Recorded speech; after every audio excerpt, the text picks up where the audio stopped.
Écoutez, la Guinée s'enlise dans plusieurs crises. Il y a une crise post-électorale qu'on n'a pas encore fini de maîtriser, qui s'est greffée à une crise sociale. Et ensuite, il y a la crise économique latente, le chômage massif des jeunes depuis plusieurs années. Donc, c'est l'enchevêtrement de toutes ces crises qui provoque une forte instabilité en Guinée. Et aujourd'hui, la crise est en train de s'enliser. Euh, il y a quelques jours, le chef de file de l'opposition a échappé à un attentat, ce qui est très grave parce que ça met en cause l'idée démocratique elle-même. Et tout ça, nous avons le sentiment que c'est la chienlit qui s'installe en Guinée. Et à mon avis, la situation est en train de dégénérer alors que nous marchons vers 2020 et surtout les législatives bientôt. On n'a pas encore fini de résoudre la crise née des élections communales. Vous souvenez, au lendemain de ces élections communales, j'avais été le premier à tirer la sonnette d'alarme pour dire que j'ai vu à Cancan où j'étais beaucoup de fraude, la fraude massive sous toutes ses formes. Et j'avais préconisé le lendemain du vote, du scrutin, d'annuler ces élections. Beaucoup de gens n'ont pas compris ce qui se passait. À l'époque, nous avons eu pendant la campagne électorale les fonctionnaires véreux qui sont venus dans des 4x4 volés avec de l'argent volé pour aller voler des élections. Nous avons eu des préfets, des sous-préfets qui se sont mêlés de ces élections. Nous avons vu des chefs de quartier corrompus, quelques jeunes à qui on a donné de l'argent, qui ont tout fait pour détourner le vote des citoyens guinéens. Donc tout ça, c'est la cause. Nous sommes en train de gérer les conséquences de ces actes de déviation par rapport au scrutin. C'est la raison pour laquelle j'ai dit que ceux qui ont provoqué la crise sont aujourd'hui tapis dans l'ombre dans les ministères, ils sont tapis dans l'ombre dans les administrations préfectorales et sous-préfectorales, alors qu'ils sont à l'origine de la crise que nous vivons maintenant. Et comme les partis politiques n'étaient pas d'accord sur les résultats, il y a eu entente entre les deux grandes parties, ce qu'on a appelé l'accord politique, qui a essayé de remplacer les élections en se répartissant les places de conseillers. Là aussi, ce sont les citoyens qui se sont révoltés, puisque c'est l'accord politique maintenant qui tend à remplacer la volonté populaire.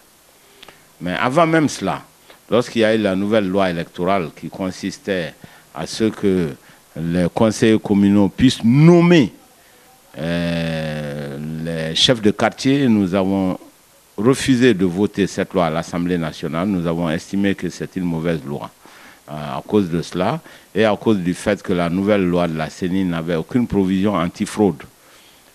Ça veut dire que la crise qui s'installe n'est pas près de s'éteindre, car à la prochaine élection encore, il y aurait le même type de problème. Les investisseurs extérieurs ne viennent pas, mais les investisseurs locaux n'investissent pas non plus.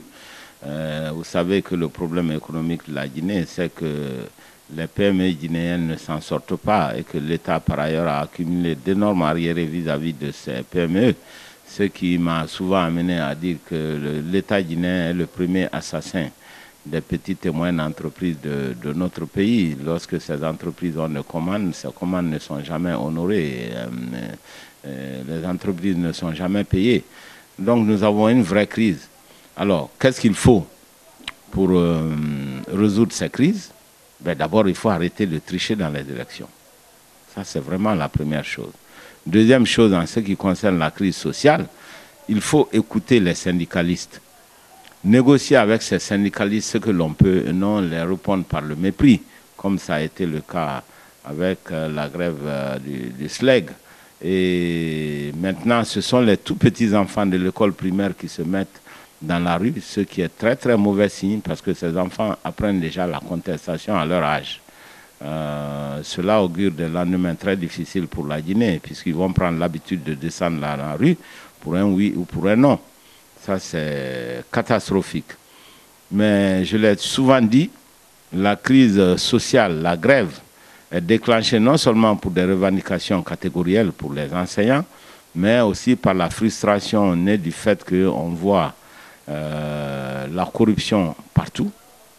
Ceux qui sont proches de l'État étalent à ciel ouvert les richesses mal acquises. Et tout ça, ça enflamme la crise et la frustration des gens. Voilà. Donc quand on veut résoudre toutes ces crises, il faut voir les problèmes économiques, il faut entamer le dialogue avec les syndicats, il ne faut plus que l'administration soit totalement corrompue et il faut que l'on trouve aussi un problème au chômage massif des jeunes. J'ai dit, même si le budget ne pouvait pas payer les 8 millions, les autorités devaient dialoguer avec le syndicat pour dire voilà ce que nous pouvons faire, voilà ce que nous ne pouvons pas faire. C'est ça. Donc ce n'est qu'un bout de la question. Le combat n'est pas pour 2020, le combat est pour une Guinée meilleure pour tous les Guinéens. C'est un combat de longue haleine. Et maintenant, dans ce combat, il y a des étapes. Il y a les élections législatives en 2019, début 2019, et puis il y a les élections présidentielles en 2020. Puisque la Constitution limite le nombre de mandats et que le deuxième mandat doit prendre fin en 2020, il est évident que nous allons vers une grande recomposition politique